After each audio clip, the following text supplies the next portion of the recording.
السلام عليكم. استاذنكم في لحظات قبل ما نبدا الفيديو ديت ندعي لاخواتنا صالح وانس وكل شهداء موطننا الاصلي غزه.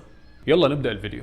عمرك فكرت ان زرار واحد ممكن يبوظ الكونفرجن ريت بتاع صفحه كامله؟ هتقولي طبعا ازاي يعني يا حجاج؟ هقول لك لانه ببساطه يا صديقي تخيل معايا انك دخلت على لاندنج بيج ولقيت 3 ازرار، واحد بيقول لك باي ناو، والتاني بيقول لك ليرن مور، والتالت بيقول لك كونتاكت اس، وكلهم نفس اللون نفس الحجم نفس الترتيب.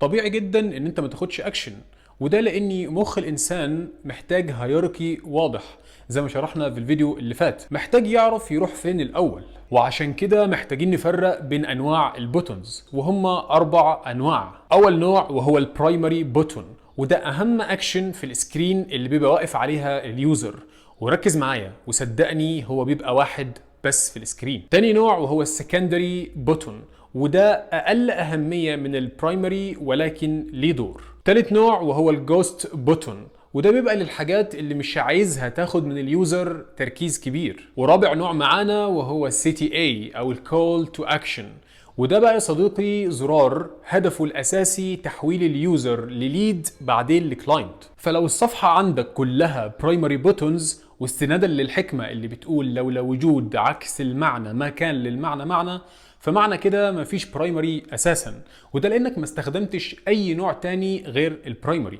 نيجي بقى للسايكولوجي اوف بوتونز، ودي ذكرناها في فيديوهات قبل كده، زي عندك الكالر والسايز والبليسمنت، وخليني اديك امثله على كل ده. خد عندك زرار اد تو كارت في امازون، وزرار سبسكرايب في يوتيوب، وزرار كونكت في لينكدين. والبوتونز في الامثله اللي انا ضربتها لك دي كلها فيها شيء مشترك، وهي انها ظاهره وواضحه ومنتظراك تاخد بس اكشن. يعني باختصار البوتونز مش عباره عن مستطيل وملون، ده قرار بيزنس. لو فهمت انواع البوتونز في الفيديو ده وحطيت الهيراركي الصح زي ما اتكلمنا في الفيديو اللي فات، صدقني هتضاعف الكونفرجن من غير ما تغير ولا سطر UI.